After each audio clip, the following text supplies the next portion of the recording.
Hi, I'm Daisy. Just stuff. These are my predictions for the Nintendo Switch 2 Direct, which comes out tomorrow at the time of the release of this video. Tomorrow's April 2nd, the Switch 2 Direct.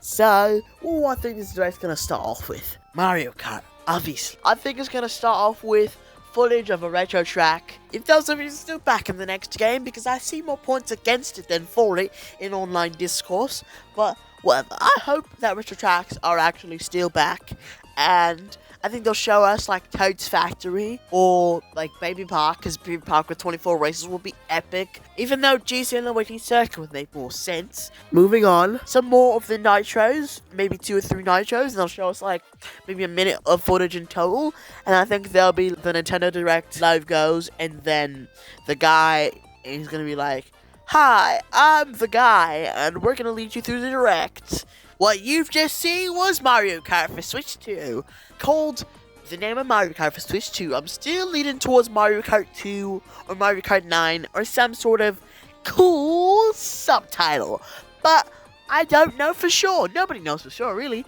And I think they'll go from that into like presentation on the actual console itself and not the games for it. I think they'll go like, the Switch 2 has like 8-inch screens and LED discs, and like it has the ability to like run 4K graphics and all that stuff. I don't really care about the specs of the Switch 2 as long as it can run games a lot better than Switch 1. But I think people, especially more hardcore gamers, are going to want to know the exact specs of the Switch 2. I think Nintendo will deliver on that. And after they go over the specs, I think they go over the price. I'm going to assume it's going to be like $450, which is a little bit on the high end. I think 500 would be too much, but I think 400 would be too low for the assumed specs that we've heard leaked online. I think 450 would be like a reasonable midpoint. And I think they'll go over the Switch Lite and the Switch OLED, but for the Switch 2. And then I think they'll finally reveal the release date, which I'm going to predict to be sometime in late June. Probably that last week right there.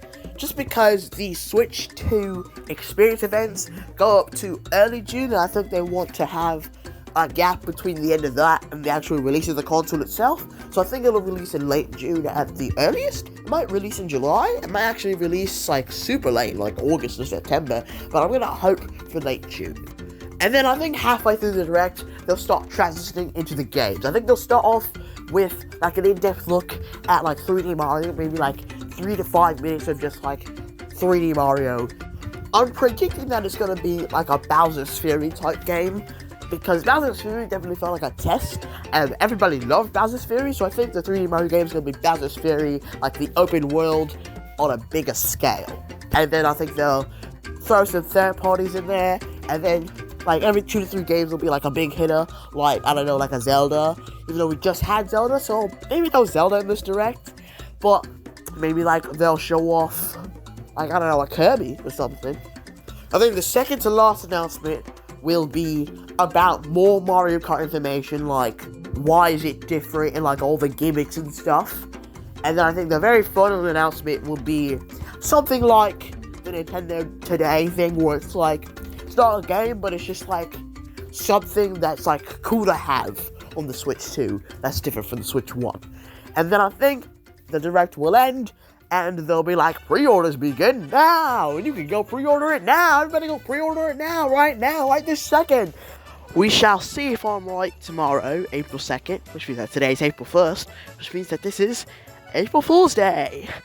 I don't actually talk in a British accent. You can probably tell because that was a poor British accent, but pretend like it was super good in the comments, right? And speaking of which, comment below, and while you're down there, like and subscribe, and check out my links. Goodbye.